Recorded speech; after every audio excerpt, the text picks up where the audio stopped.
Welcome to the Virtual Power Team podcast. And today we have with us Liam for the second time on the podcast, but now with completely new and fresh perspective. As some of you may recall, Liam is a senior entrepreneur. He had several successful businesses built, sold, successfully scaled, and currently running and managing another massive company. He's running exciting events in places like Bali. That's where we've met on a running remote conference. So he has experience with, nice and insightful events. And third, but not last but not least, he's a philanthropist. So he's a caring leader, and whatever he does, he has a strong why and makes sure he also helps the unprivileged on this planet, not just, making the rich richer, but also taking care of the unprivileged ones. So Liam, welcome to the podcast. Peter, thank you for having me back for the second time. I'm honored to be back for a second time to the podcast, and so excited to be able to get into what I've been working on for the past year and a half. Yes. And I think the formal reason, Liam has an exciting book, which is going in August, but already the pre-sold copies is a massive number because the topic is very exciting. So tell us a little bit about your book. Not much detail because we will deep dive from different perspectives, but what is the book about? Why you decided to write it?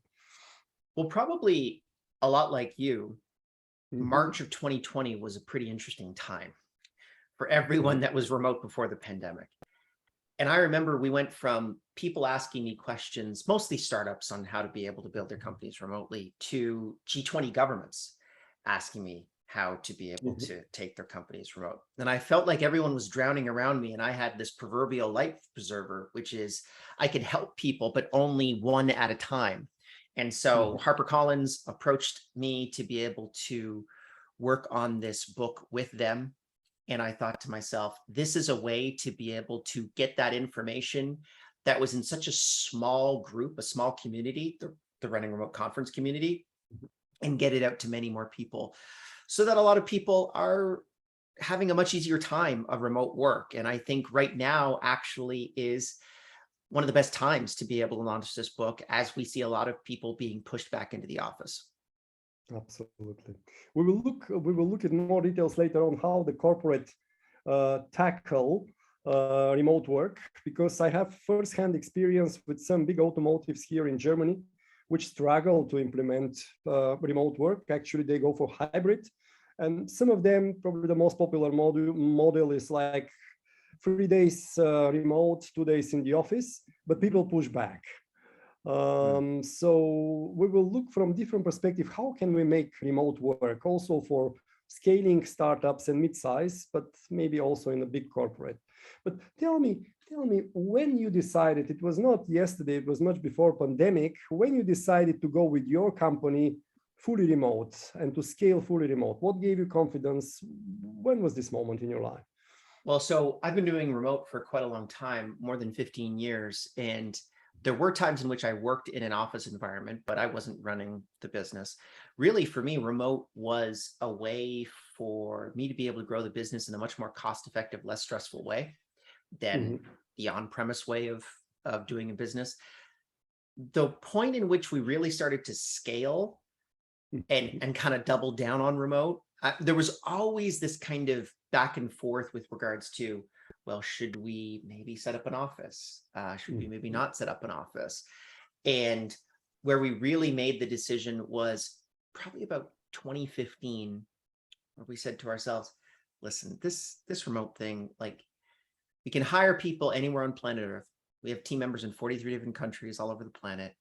We're way less stressed. I actually remember the exact moment. This was me and my business partner, Rob. We were in Costa Rica, and we were hanging out in Costa Rica with a couple other buddies of ours at this villa right on the coast, and realized we're getting as much work done, if not more, on the coast of Costa Rica, as opposed to us being in some Manila box somewhere, right? Kind of sitting and wearing suits and just hating our lives. So we realized, this is not only really advantageous to the employer, i.e. us, but it also is really advantageous to the employee. And we said, this is the way we want to build it moving forward. And we made the decision at that point, which wasn't really a locked in decision, or no one knew what was going to happen, which was, we're going to commit to do this regardless of whether or not we make more money or less money. So we are going to actively choose to work remotely, even if we grow slower, because we are working remotely. Thankfully, we grew faster because we were remote. And in the book, we kind of break that down and the methodology to be able to get there. But for us, it was just a commitment from the top saying, we want to be able to have a situation where work can be taken with us, as opposed to work being a place. Absolutely. So the coast of Costa Rica, pura vida, you're getting, the message. Exactly. Yeah. No, it was a fantastic, I mean, for anyone that hasn't been to Costa Rica yet, you should go. It's a fantastic place to be. And the reality is that you can live in those places and work remotely if you truly want to. I've done work with a company which have a big services hub in Costa Rica. So the workshops with those people were very lively, very, very enjoyable for me. But I haven't been there, so I need to catch up on that one. Excellent. So maybe from the book and your research, some companies are now still a bit hesitant about going more remote. And remote comes also with more asynchronous communication, not necessarily, but they kind of go together. And some of them, despite some case studies, and we will look at that later, are still kind of perceiving it as a risk and so on. Do you have any research, what is the correlation between asynchronous work and company performance?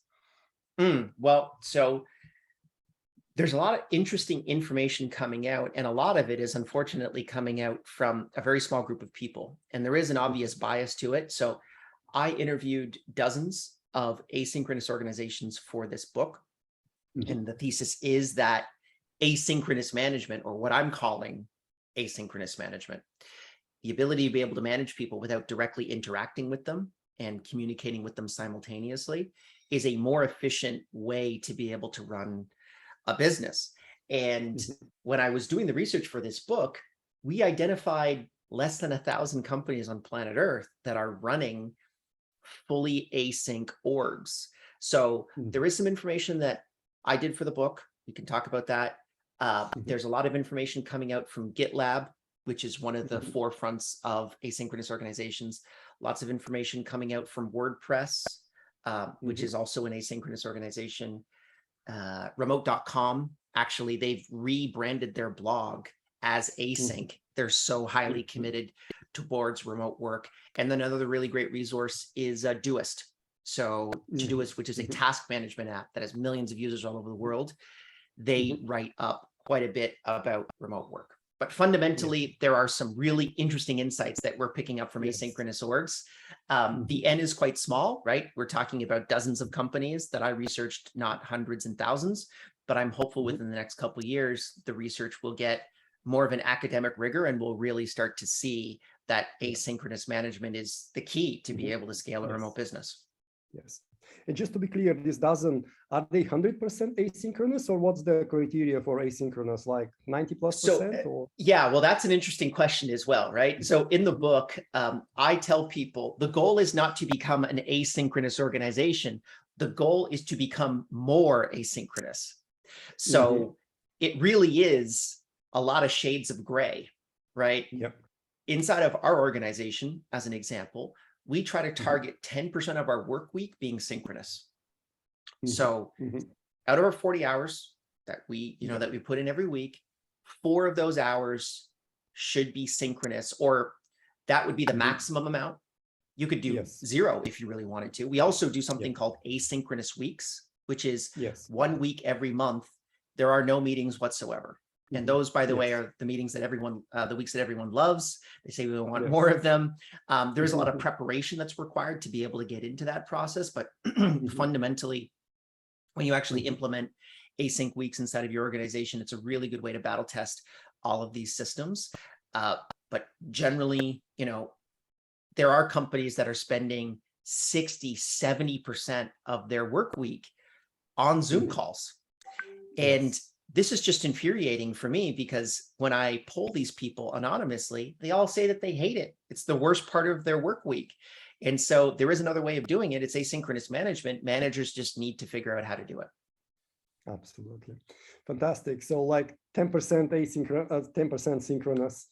And just the WordPress, and do you know one of the bigger names on your list? Are they like also 10%? Is this like an indicator, or where are they? So GitLab is 100% asynchronous. Outside of their in-person retreats, they do not interact with anyone synchronously. Companies like, and the statistics vary dependent upon the firms. I did do 2 interesting survey questions for these asynchronous organizations that brought up 2 really interesting data points. Number one, asynchronous organizations have on average 50% of a thinner managerial layer than their on-premise counterparts. So there are 50% less managers in asynchronous organizations than there are in synchronous organizations. So that means there are basically more people doing work inside of those companies than there are people managing people doing work, which at the end of the day makes you a more effective organization, right? If there's more people solving difficult problems inside of the company, your company will be more innovative and will move faster, better. The second interesting insight that we gained was their ENPS, which is Employee Net Promoter Score, which is a way of measuring the engagement level of your employees. And the beauty of this measure is that it's exchangeable across all other organizations, because you ask the same question to tens of thousands of companies, you get a really good understanding of what's going on. The average ENPS score is 32, and the average ENPS score of an asynchronous organization is 71. Amazing insights, both of them. Yeah, I mean, when you think about 71 is like, it is the top 1%. There are companies do not get much higher than 50 in this type of measurement. And the 2 reasons that they give for why they like working there so much is their radical transparency and autonomy. So autonomy meaning they can actually do what they want to do, and they're not asking managers constantly for the answer for permission to basically do what they want to do inside of the organization. And then radical transparency is another phenomenon that I identified in the book, which is the concept, and this is shared amongst a bunch of asynchronous organizations, giving people inside of the company the same informational advantage as the CEO. So really, and this is a real challenge for the CEO of the company or the founders of the company, because that information is usually something that you don't want to give to employees, right? Like your P&L data, or whether you're going to lay people off next quarter, those types of things.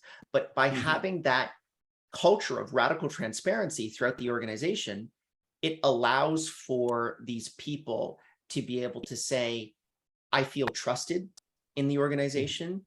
I feel like I have all the information available to me to be able to make serious business decisions.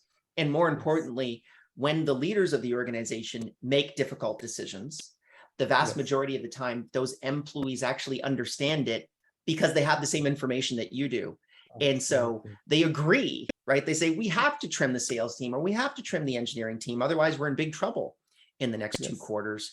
And if enough people disagree with that decision, then the CEO can go back to that and say, oh, well, maybe I'm actually wrong, because I've got this democratic think tank of people that have the same amount of information as I do. Amazing insights. It correlates to the research I've been checking in terms of top values, top motivators in virtual remote teams, and autonomy is one of the big ones. And you say autonomy and transparency, which is, builds trust. So that's great. The engagement score that is higher by asynchronous, that would, I'm sure, many managers, that's their main concern, that the less they see each other, the less they will lose touch with the people. Apparently, if you ensure autonomy and transparency, engagement thrives. And then just let's put it all once again for the audience. what was 0.5% of the middle management, of the whole management, you could kind of reduce if Yeah, you so go? the What was the managerial prerequisite? layer, inside of asynchronous organizations is 50% thinner than their on-premise counterparts. Yes. Which is So a there huge are, business case, yeah. when you think about costing, Yes. right? Managers are expensive, and managers are effectively, the way that they work in the 20th century on-premise synchronous environment are effectively redundant in the vast majority of cases inside of asynchronous organizations. So instead of these managers working on what historically they've worked on throughout the 20th century, what are your numbers so I can communicate that to the next level up the chain? That is handled automatically because the platform actually becomes the manager in that case. All of those metrics, all of those numbers are documented usually in an automated way. So the manager doesn't even need to look at this information or collect it, and it can be communicated everywhere. So once you have that in place, the manager can really focus on the soft skills of management. How are you? What can I do to be able to help you? What barriers are you currently experiencing? And this is I actually see this as a huge opportunity for a lot of middle management that's probably pretty nervous at this point. And I think that's actually one of the major reasons why we've had this push back to the office is it's coming a lot from middle management. There was a data set from McKinsey that came out a couple months ago stating 76% of employees believe they're more productive when they work from home. And 67% of managers believe they're less productive when they work from home. So there's this huge divergence of opinion, right? And there's no real truth. There's no third-party source of truth at the top because people don't have automated metrics and they can't really measure these things effectively. There was a case study that I was doing for the book, which was quite painful, to be honest with you, where this company was really focused on going back to the office and the employees didn't want to go. And I said, okay, well, why don't we just do a split test? Why don't we take 50% of your organization, have them work from home, and then the other 50%, they'll work in the office, and we'll look at the data. And the first thing that I recognized is they had no quantifiable measurement out of those groups of people. So there was no like, how many sales are you doing? How many calls are you doing? Where is this information consumable? Can everyone else have access to it? This information was really kind of put behind a curtain. The first thing that we did is we grabbed that information and we put it into the sunlight. And we said, okay, everyone now has access to this information. Step 2, let's run this split test. The work from home team was more productive, meaning by the measures set in the organization, they got more done in less time than the group that was working in the office, and they still brought everyone back to the office. And when I was sitting with them and talking with them about this, the excuses that just kept coming was, oh, well, it's about productivity. No, it's not. We just proved that it isn't. Well, it's about culture. No, it's not. Your employees are happier that are working from home. The NPS is higher than the employees that are working back to the office. And I came to the inevitable conclusion that it really is stemming from the fear of the manager, recognizing that they are in part redundant inside of this process. And this is also a book for them to be able to show them how can they get themselves into the new world of work so that they can be much more effective in what they're doing, because the world is significantly changing. Darren Murph, who is the head of remote for GitLab, gave me a really good analogy. He said, it's 1915, all these old managers are horses, and the first Model T has just rolled off the production line, and they're terrified, right? And so this is that issue that we're currently experiencing. I think it's going to change in the next couple of years, but as of right now, it's creating a lot of pain in the work world. Yes, no, that's a great insight. Middle management pushing back, perceiving as a threat. I wanted to ask you, because I was not aware before we started this podcast. I thought it's management overall that they kind of feel they are losing control. And you were saying with the right measurements, you could kind of prove that people have more freedom and they get more done. Can you quote, I mean, you already did some of the measures, but some other KPIs that significantly go if you go remote and asynchronous?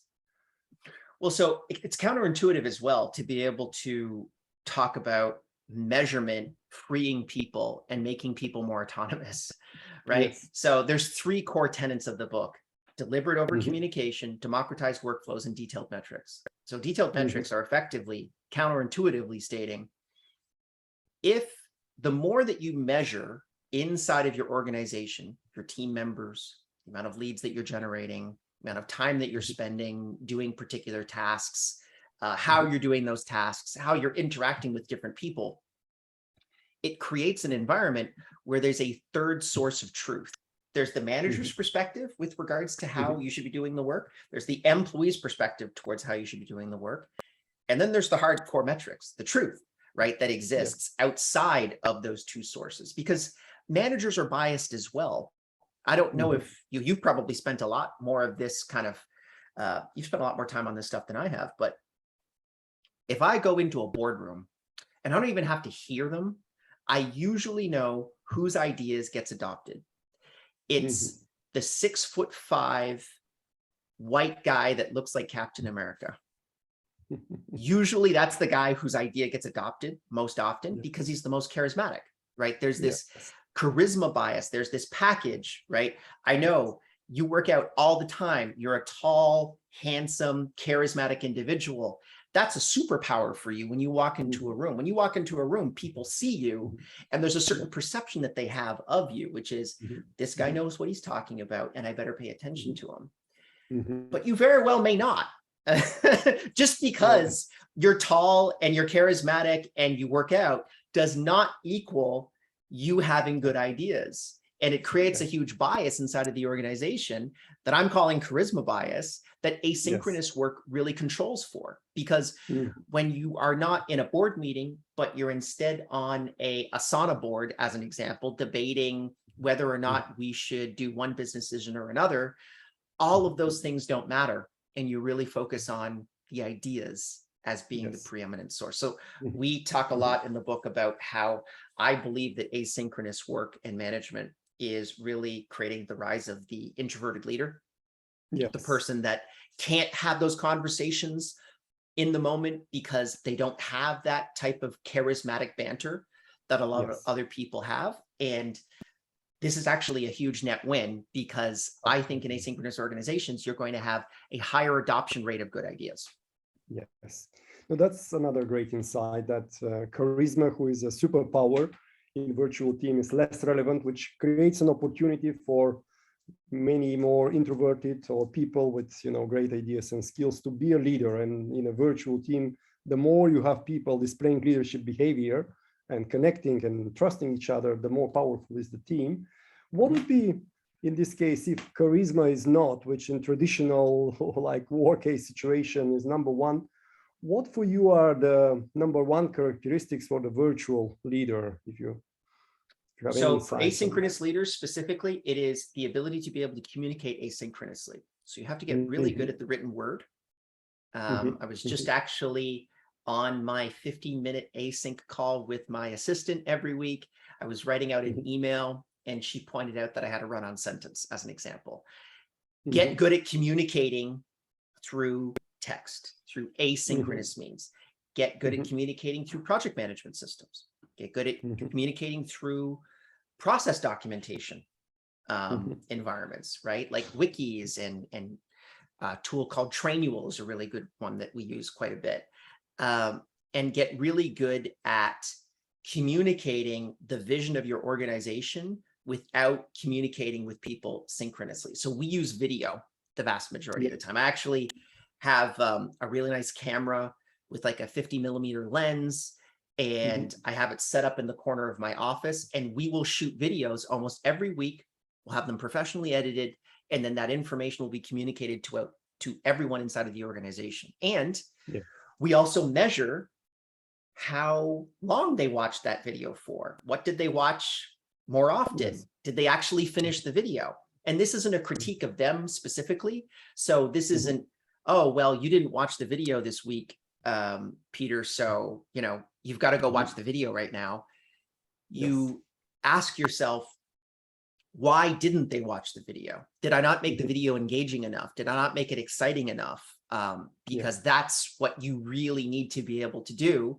It's not an issue of everyone must now show up and we must do our company culture 6 p.m. Zoom call. People hate those, right? What you really want to be able to do is meet them where they are and say, what information do you really want to know about the company? What's going to get you excited? And we found that these videos are an excellent source of doing that.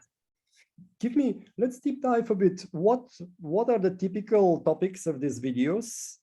And what is the format, the length, and how do you ensure engagement? Just to build a little bit of a kind of Sure. So example. I usually keep the videos under 10 minutes. That's what we found has been the average amount of time. We've tried to do 20-minute videos.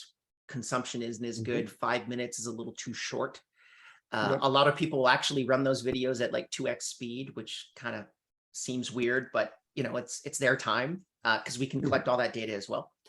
And we really focus on the why of the business. So that's entirely focused on the why. Our mission as a company is we're trying to empower the world's transition towards remote work. It's been our mission statement for the past 10 years. You're talking about the Time Doctor right now, yeah? Time Doctor, staff.com, running remote, everything that we do feeds into that singular mission. So it doesn't matter what the brand is, what the product is, it has to accomplish that particular goal. If it does not help the world's transition towards remote work, then we don't do it. And so it's a really good litmus test for everything that we do. And it is at the core of everything that we focus on the hiring side. So if someone isn't connected to that and they're not effectively, we call it almost cult-like excited about remote work, then we don't hire them because we've recognized that they could work somewhere else for way more money, right? We can't compete against Facebook and Google and Apple. But if you're incredibly passionate about remote work and you want to be someone who maybe works location independent, like a digital nomad, and you want to be able to work on things that you can directly see move the needle in terms of remote work, this is the place to be able to work. And so we focus on that almost entirely with some actionable data as well. So we'll tell people every week, hey, the P&L's been updated, or, we have an online dashboard where basically everything connected to the business is documented. They'll say that's updated. Here are the wins. Here are the losses. But more importantly, we always address something new about the why. This week, I shot a video about the amount of carbon that is being saved every week by every single person that we've been able to get to work remotely. And I think we have like 936,000 cars that are taken off the road every week because of in carbon, right? In terms of carbon costs. So that was this last week's video. What was the week before? I can't remember, but we have one every single week, and adoption rate for us is average view time, average completion time is about 68%. And so that's where we kind of float. So if we know that we shoot a video and they only watch 50% of the video, it's not interesting enough. It's not something they want to consume. Amazing. So virtual leader, not so much charismatic, able to communicate asynchronously, text and video, like 10 minutes videos on the why, works very well. And voice, do you use voice or video replaces this voice asynchronous? So I'm always of the mindset, try to be as informationally granular as humanly possible. So if I can go to video and it's just as easy as using audio, I might as well use video, because then you can see the way that I'm communicating on the camera. You can see how my hands are moving, my nonverbal communication. So my perspective is, as you move up the chain, I have these categories of interactions, which is in-person versus video, video versus audio, audio versus instant messaging, and instant messaging versus email. I've been trying to work out virtual reality and work that into the mix somewhere. It definitely is another category that's going to be popping up in the next couple of years. But if you're going to go synchronous, then the best way is actually in person. So if I'm going to go synchronous with somebody, then I'm going to go to a team retreat as an example, and I'm going to meet them face to face, because I can get as much information as humanly possible when we choose to go synchronous. If I can't do that, then the next one would be video. If I can't do that, then the next one would be audio, and so on and so forth. Yes, excellent. Let's explore a little bit. We've mentioned 10%, synchronous time. What would you use it for? And then another question, how often actually you recommend people to really meet face-to-face for your company and in the company that you researched? So 10% is just us, but there are companies that spend a lot less time interacting synchronously, just to kind of give you context. But the time that I spend on synchronous communication is almost entirely on, as I said, soft skills. So how are you, Peter? What's going on? Let's not talk about the metrics. We know what the metrics are. I know exactly where you're at. I already sent you an email about it, right? we communicated saying, hey, it doesn't look like these numbers are working properly. I just had a big asynchronous debate with Igor about a P&L projection for the next year's Running Remote conference, as an example. And I said, I don't think you can hit these numbers. You need to prove to me that you can hit these numbers. And we had like we're talking like 30 or 40 comments going back and forth on a chain. And when I went and did my 30-minute one-on-one with Igor this morning, we didn't talk about it at all, because it didn't need to be spoken about, because we've already broken it down asynchronously, right? What I instead talked to him about was, how are you? How's your wife doing? I know that she had some, cardiovascular issues just recently. What's going on there? How's your house being built? It must be stressful. How, do you want to be able to get some co-working time in? Those are the types of questions that I'm going to be asking, because those are the ones that really move you forward, as opposed to, did you, I don't know if you've ever seen the movie Office Space, but there's this part of the movie where this guy is reminded about his TPS reports 4 times in 1 hour by 4 different managers. And he just wants to kill the 4th one, because he said, of course, yes, I got the memo, right? This redundancy of communicating information is effectively redundant inside of asynchronous organizations, because the platform is the manager in that context. So you don't need to do that. Let's focus on what's really important, which is, let's get to know you. Let's figure out what's going on in your life, and let's get past some of these emotional barriers that you might be experiencing, which no one really wants to talk about, but is actually the source of the majority of your productivity barriers. Yes, amazing. Fully spot on with the work that I do with big corporates for building psychological safety and so on. So tell me, how often do you meet face to face? And if there is any average in the kind of more fully remote or more asynchronous companies, how often they meet face to face? Is it like all hands? And what do they do? So we meet twice a year, and we do one company retreat, which is we fly everyone into one particular location. It's pretty fun. We usually boil it down to about 3 different cities. We like to choose cities that are a little bit more difficult to be able to get into. I think we had Ubud, Abu Dhabi, and somewhere in India was what we've chosen Abu Dhabi for our company retreat that we're going to be doing this next year, but everyone gets to vote. And then we also have departmental retreats. So we'll have the engineering department, support department, that type of thing, go in and meet with these people. Twice a year, everyone, and departments another two times a year, or departmental? No, so we only meet twice a year. We have everyone in the company comes together once a year, and then your department will come together once a year. We would love to be able to do more. There are actually quite a lot of companies that do quarterly retreats. However, those are very expensive. To do those retreats, those 2 retreats, costs us about 7 figures a year to be able to do it. And it's a very, very expensive cost. And so in researching for the book, I started to try to figure out, well, where did retreats come from? Right? Like, who came up with the concept of a company retreat inside of a remote first organization? And from what I've seen, it was Buffer.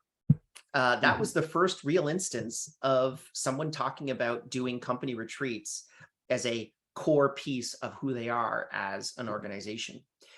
And the data isn't actually clear, at least in my eyes, as to whether or not that produces a net gain inside of the organization. I've not been able to measure any quantitative data points. We do see a little bit of a bump on EMPS the quarter after, but then it drops right back down. And that could honestly be chance.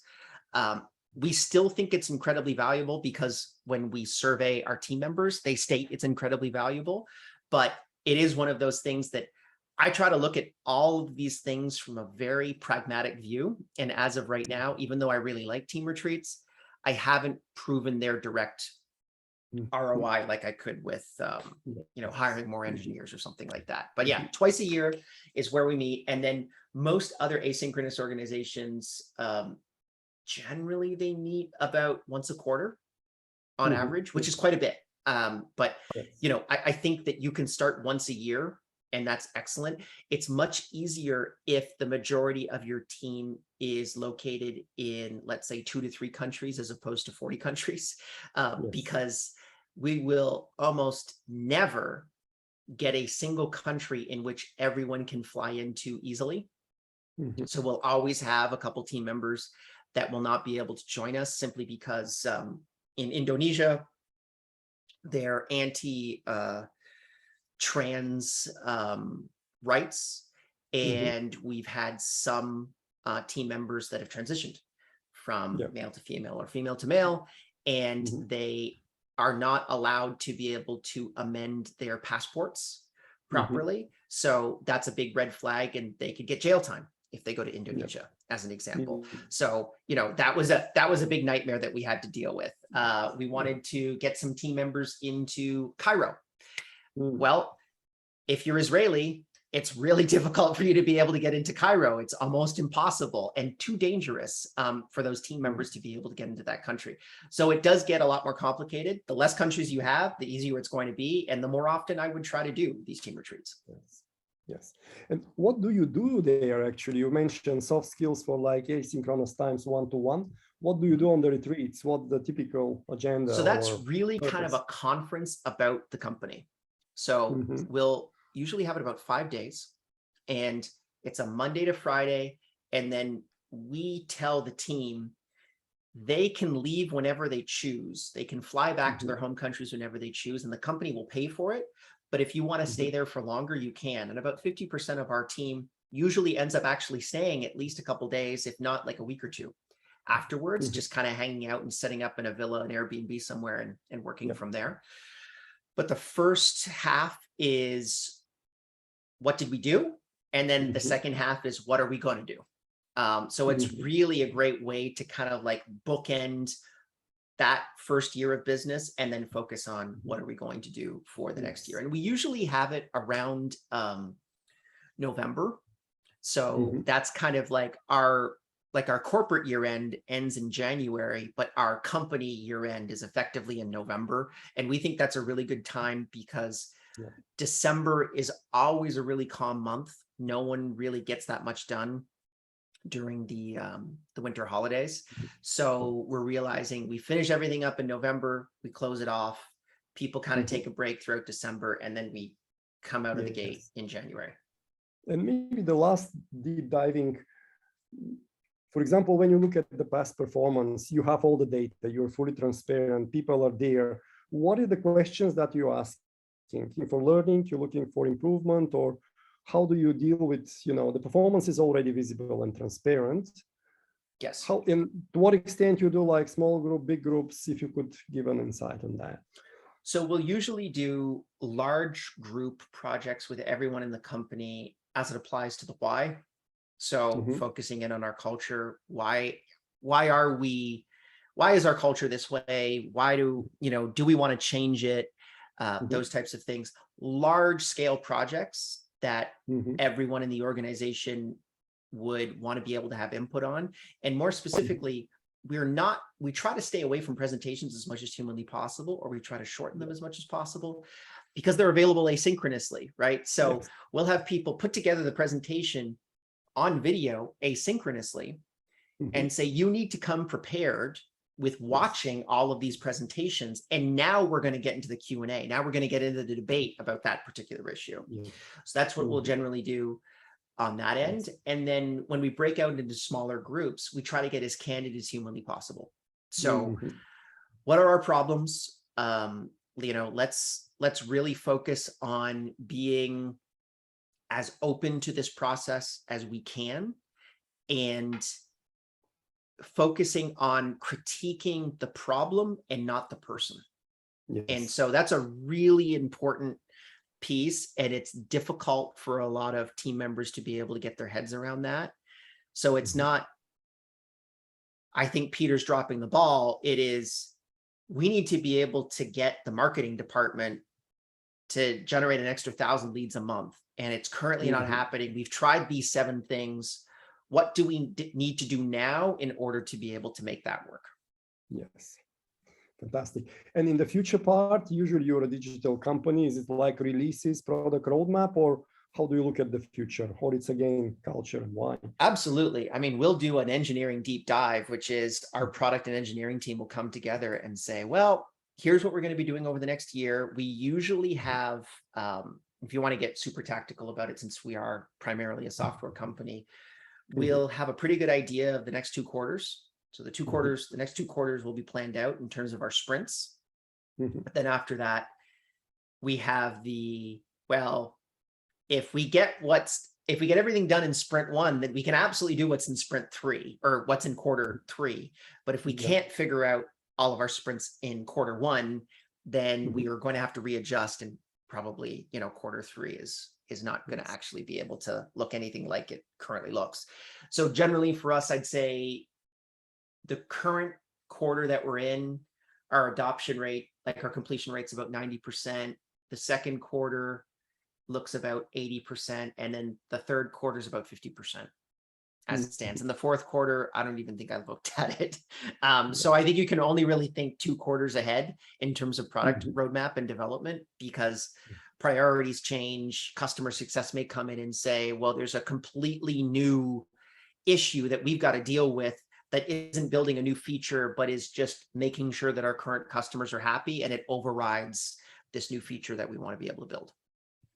Excellent. Amazing. So can you give me some examples? You've mentioned the companies for the book research, but now maybe outside of the research, whatever was on your radar for company who reported excellent results by being more asynchronous or more remote. I recently read about Airbnb. They had their best 2 years being forced by COVID to work, remote. And now they have this work anywhere policy where they put effort for people really to can move within the country as much as they want, and even internationally. So who else from the popular names is claiming remote and asynchronous is the way to go? Well, so a lot of companies are claiming remote, and they are claiming to a degree more of an asynchronous work methodology, but it's been few and far between. Some of the other people that we interviewed for the book was Hotjar, which is a completely remote asynchronous organization that's incredibly successful. Vidyard, which is a fantastic tool to be able to create asynchronous video. They have a team of 500 people, and we were documenting their transition to remote, which was incredibly successful. And they've now shut down their offices, which is pretty cool. GitLab, Trainual, FlexJobs, bunch of other, really First Base, Remote Team, Slack, Zapier, Salesforce is actually now 65% remote. Shopify is completely remote now. They've shut down all of their offices. So these are hugely successful businesses. And even 3 years ago, a lot of these companies that wanted to go remote, Shopify being one perfect example, could probably not go remote, because when you're a $50 billion company and you're public, that's a major change. So a lot of these companies saw it as an opportunity to be able to make the shift and get away with something that they wouldn't be nailed with in the public markets. So I think a lot of these companies have actually made a fantastic transition, and we're going to see, in my opinion, probably, I've said this in other podcasts, but I think within the next 10 years, you'll see 50% of the S&P 500 be remote. And I think the majority of those will be asynchronous, because I think it's the best methodology in order to actually deploy remote teams at scale. Amazing. So Shopify, how many employees, just to give the flavor to the audience? Oh boy, I don't know off the top of my head, but I'm feeling, let's actually ask that. Let's ask Google. I don't want to say, yeah, okay, so it says 10,000 plus. I was going to say 20,000. Yes. And they're definitely more than 10,000 people. Fully remote, 10,000 people did the transition. Excellent. Okay, so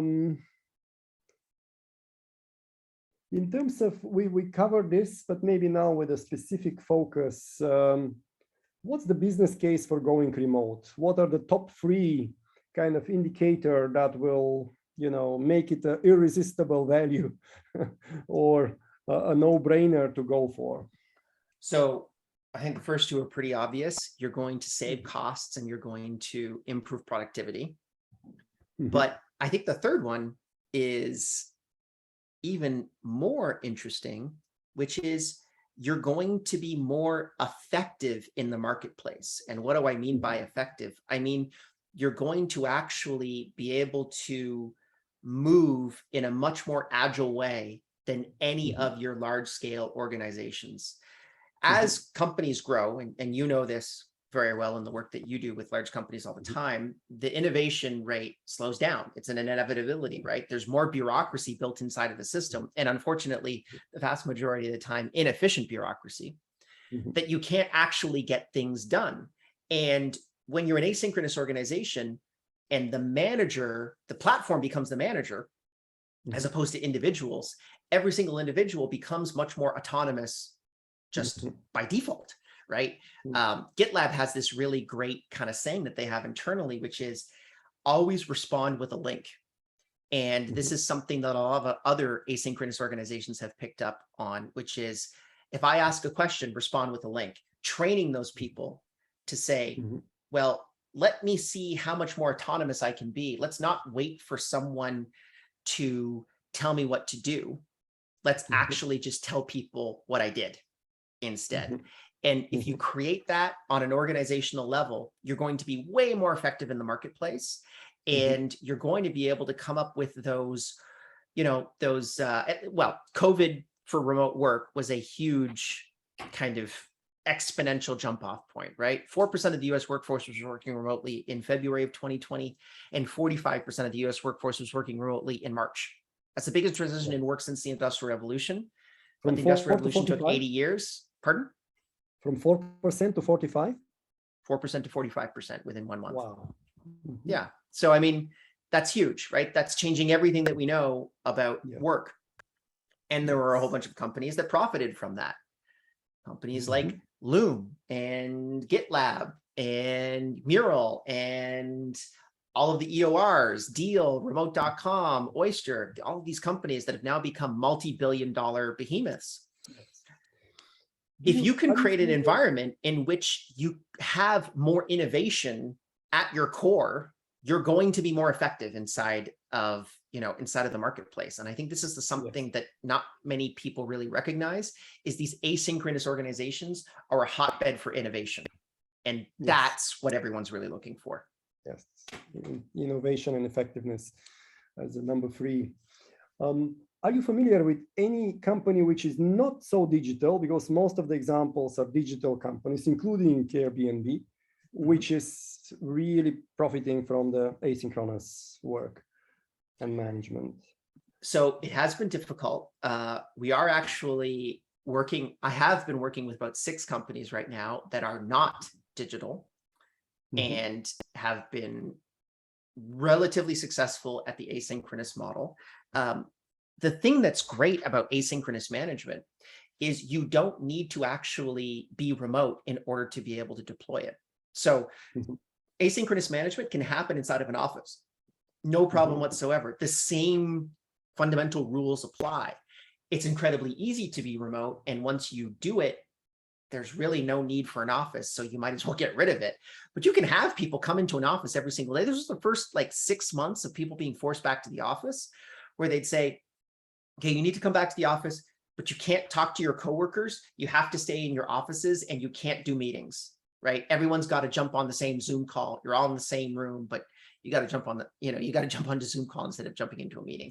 So asynchronous management fundamentals can apply to both instances, but I'll give you one case study, which I'm hopeful to be able to come out with pretty soon, which is a company that lays concrete foundations in Chicago.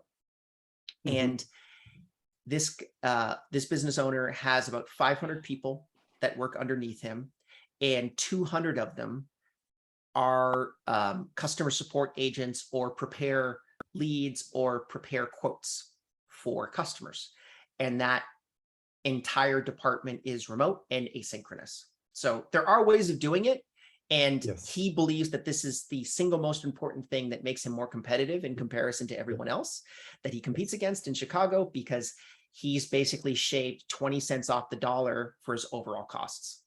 Yes, that's amazing. I mean, marketing and sales are usually distributed, but now if you put the asynchronous as a kind of factor, you could, that's great. Excellent. Let's have a look at technology a little bit towards the end. What are your favorite tools that you use in your practice? And then what are the must tools that asynchronous organization, maybe not by name, but by functionality and scope, needs to have in place? Okay, so in terms of real tactical pragmatics, and everyone's technology stack is different. I'm not suggesting that you should do, you should use the exact stack that we use, but we'll use Basecamp and Asana for the vast majority of our project management.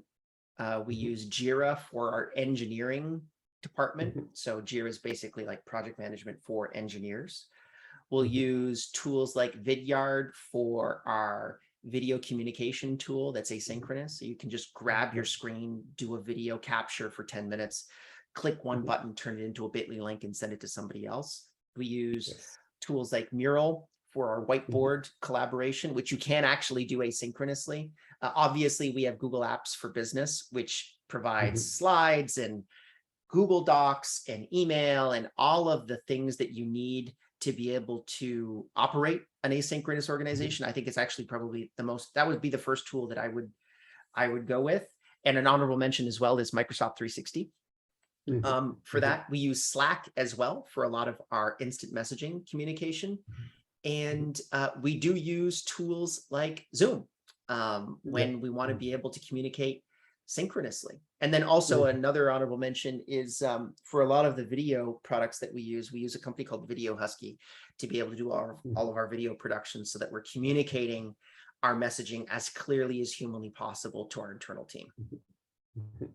And you have Microsoft 360, but you don't use Teams. Any particular reason for that? No, we don't use Microsoft 360. I said that's an honorable mention. We use Slack and we use Google Apps for Business. That's our stack on that side, but you could absolutely use Microsoft 360 and then by extension use Teams, which has been very effective in the market. I mean, they own about 80% of the market share right now as it stands for that space in comparison to Slack. We just started using Slack first, so it was what we've stuck with.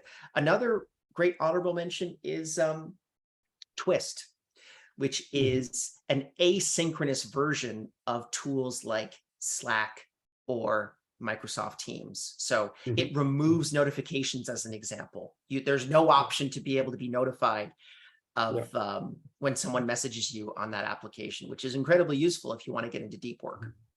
Yes, excellent, fantastic. So last question, I would ask you for a forecast, and maybe you could decide if we split it like small, medium size, and then big corporations. But what would be your forecast 2 years from now in terms of remote versus non-remote? Or you could use the measure currently, many of the big corporates they use like 2 days, they go for hybrid, 2 days office, 3 days, remote.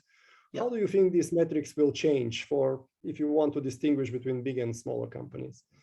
There was thankfully a data set that just came out 2 weeks ago from the US government stating 7% of the US workforce is currently working completely remotely. But if you include hybrid, it's 30%. And that number is now edging back up. So less than 10% of those workers are working from home due to the pandemic. So 90% are doing it in a premeditated way. And then if you break that number down even further, that 7%, 20% of knowledge workers are currently working full-time remotely. 2% of construction workers are working completely remotely, those types of things.